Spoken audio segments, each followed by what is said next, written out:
Ellen, and today I'm going to be showing you guys how to play Love Me Tender by Elvis Presley on the guitar. So stay tuned if this is something that you want to learn. But really quick before we jump into the tutorial, I wanted to take a second to thank today's sponsor, Boroughs Guitars. If you're looking for a quality beginner guitar that is both durable and beautiful while still having an affordable price tag, consider a Boroughs. Designed in and named after the 5 boroughs of New York City, these are the perfect starter guitar for anyone excited to begin their music journey. Not only are they super easy and fun to play, but these guitars are the best you'll find at this inexpensive price point. With 6 different models and several finishes to choose from, you'll be sure to find the one that fits your personality and musical tastes perfectly.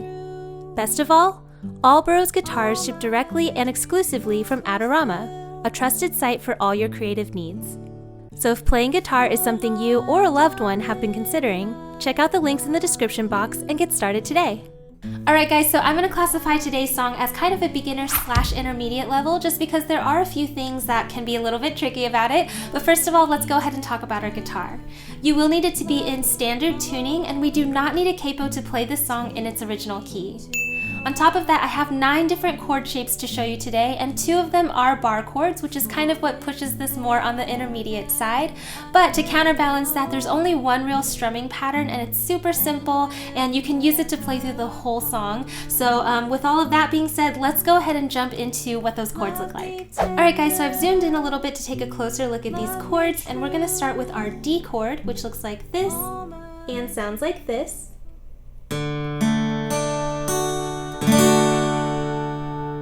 And by the way, if you don't know how to read these chord charts that you're seeing on screen, I do cover how to do that in my beginner series episode 3, so I will link that right here for those of you who need it.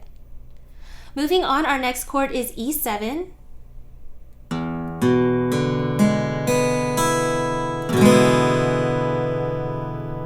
After that we have A7.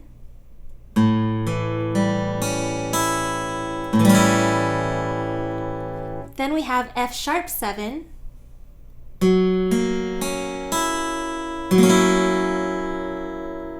Next is our first bar chord, which is our B minor chord.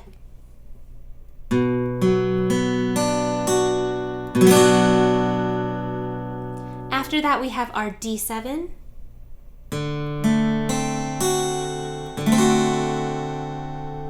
Next is our G chord.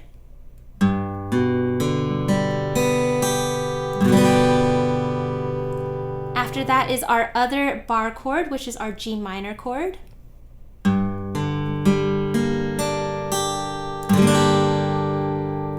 And then the last chord shape you need to know is our B7.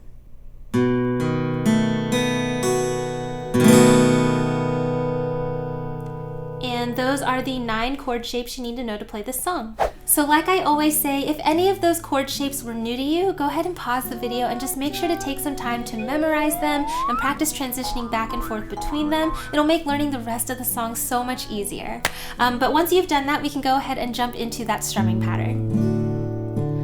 Love me tender. So before we jump right into the actual strumming pattern I want to show you for this song, I do want to quickly cover a practice pattern, which is just 1 down strum for every chord change. This is something I always suggest beginners do, or if you are someone who struggles with singing and playing at the same time, this is a really great first step into that. But basically all you want to do is for every chord change that you see throughout the song, you just want to do a single down strum and practice singing through it. That way you kind of get that idea of where those chord transitions are going to be, what word you're singing, things like that.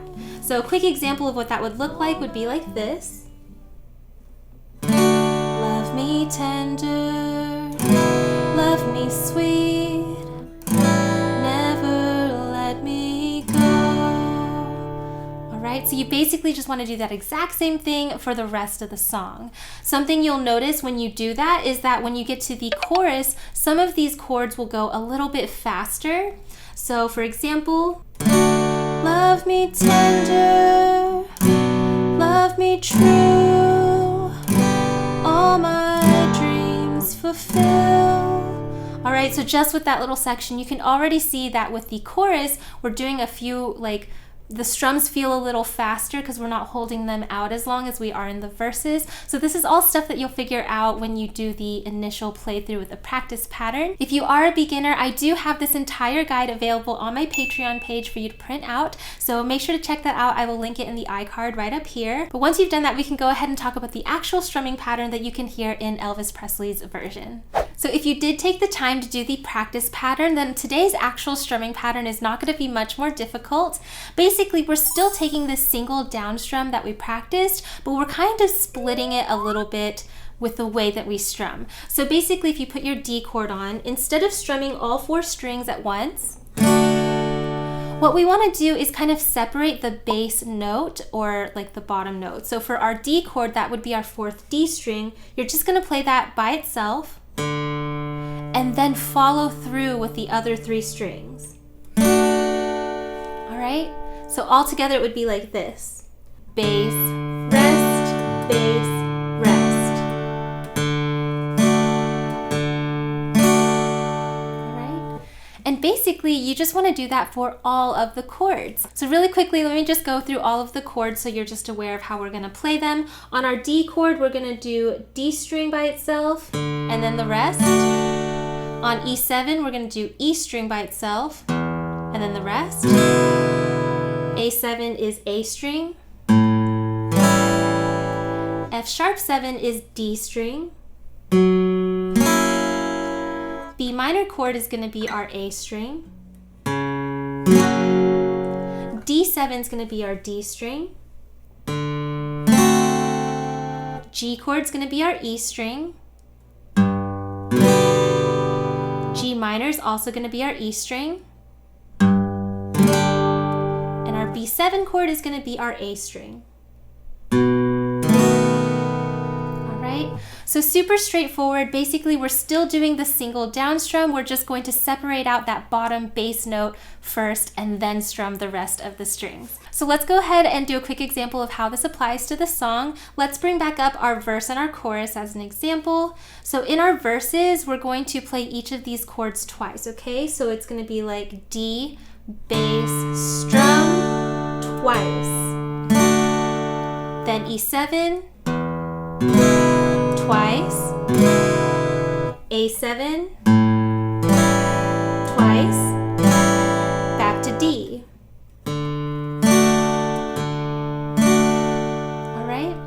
Then for the choruses, because these chords go a lot, they come out at you a little bit quicker, we're just going to do the strumming pattern one time for most of these chords. So we have D, F sharp 7, B minor, D7, G, G minor, D. And this one's going to be twice.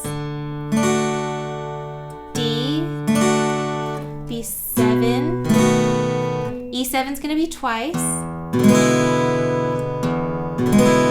A7 is twice, and then D is twice. So as a quick example, I'll go ahead and go through one of the verses and choruses and put it all together so you can hear what that sounds like. Love me tender, love me sweet, never let me go. You have made my life complete, and I love you so. Love me tender, love me true, all my dreams fulfill. For my darling, I love you, and I always will. All right, awesome. Something to quickly mention is you might have noticed for the playthrough that I don't like to use a pick. It's because for me, it's sometimes difficult to hit the string that you are meaning to with a pick. And for me, it's always been easier to strum with my fingers and my thumb. So if you are somebody who struggles with strumming the right notes or the right strings, you might want to try kind of like a thumb strum. I think it's easier because it's like more tactile and you can tell which string you're like touching before you strum it. So that's something just to try if you are like me and struggle with that. But when I play through my cover here at the end, I will be doing it without a pick, but that's up to you. So something else I wanted to quickly add into the strumming pattern that adds just that little something extra that makes it sound just like the original recording is we're gonna kind of go back and forth between our bass note. So like I said, with our D chord, the bass note is your 4th D string.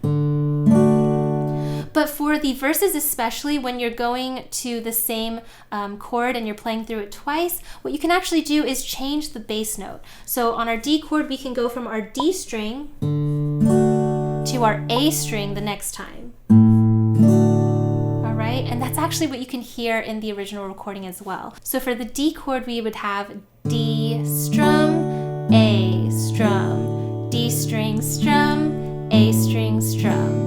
So it kind of gives it that more of that like back and forth, kind of bouncy feeling that was super classic in the 50s. So we can do that with all of these chords. So for our E7 chord, we're gonna go from our low E string, and on the next one, you wanna pick your A string as that bass note. So E7 would be E strum, A strum, E string strum, A string strum. Next is our A7. This is gonna go from our A string, so 5 strum, to your low E string. So you go back and forth. A string strum, E string strum, A string strum, E string strum. And then again, we'd get back to D.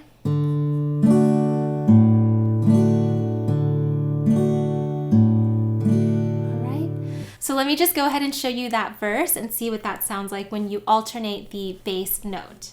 Love me tender, love me sweet, never let me go.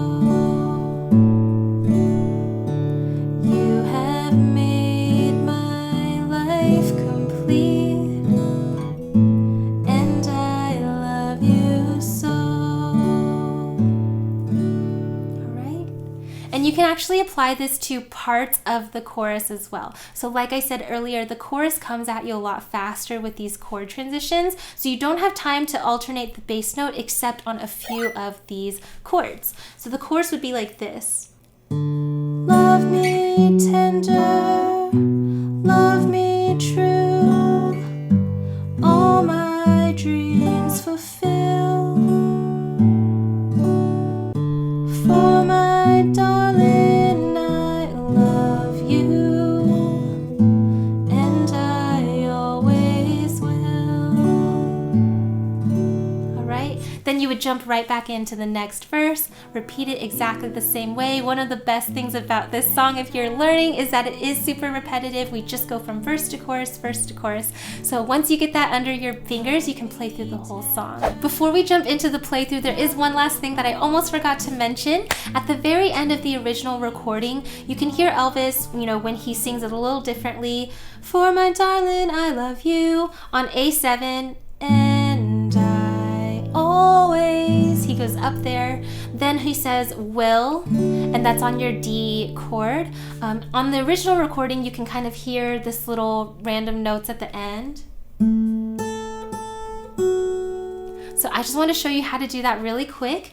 If you are on your D chord shape on your left hand, what you want to do is you can see your pointer finger is already on that 2nd fret of the G string, so you just want to pick that once. Then, since your pinky's not really doing anything, you want to stretch that over to the 5th fret of the high E string, and we're going to pick that twice. Then your pointer finger, again, you just want to move that over to the high E string. So you're already here on the G string, you just move it down 2 strings, and then you just pick that once. All right, so the whole thing there is you would strum it, and I always will, and and then just come in with these last little notes. So if you want to sound just like the original recording, that's how you can do that. Totally optional though, but I just wanted to show you guys how you could easily fit that in if you wanted to. But with that being said, let's go ahead and jump into the playthrough. Never let me go. 1, 2, ready, go.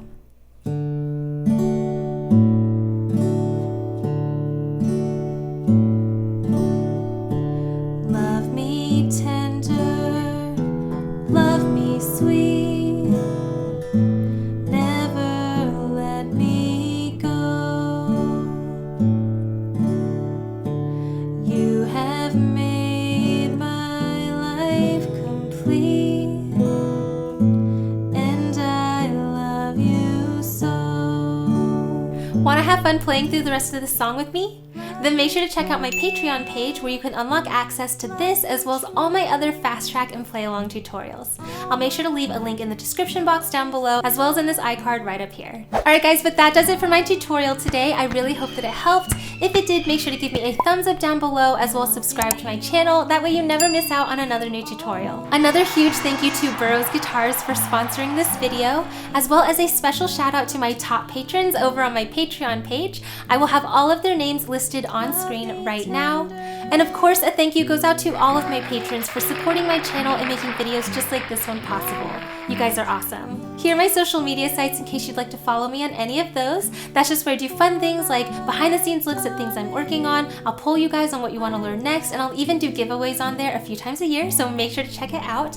But I think that ends this tutorial, so thank you again so much for watching. I really hope that it helped, and I will see you in my next one. Bye!